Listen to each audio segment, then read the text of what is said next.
In this video, I'm going to show you how to fix the Instagram blend feature not showing. The first thing you want to do is launch open the Instagram app.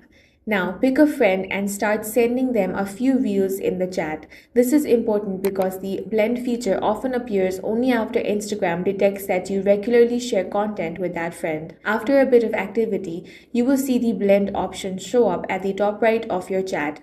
If it's still not showing, then the next step is to update your app. Go to Google Play Store or App Store. Here, search for Instagram. Now check if there is an update button. If there is, tap it and install the latest version. New features like Blend only appear on updated versions. If updating doesn't fix it, then the next step is to clear app glitches. For that, launch open your settings, tap on Apps. Now find Instagram, then select it. Now tap on Storage, then tap on Clear Cache.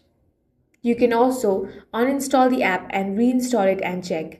If you still do not find blend option, it likely means that the feature hasn't rolled out in your region yet. Instagram releases features gradually, so in that case, you simply want to update your app and wait. That's all for this video. If you found it useful, make sure to hit the like button and subscribe for more videos like this.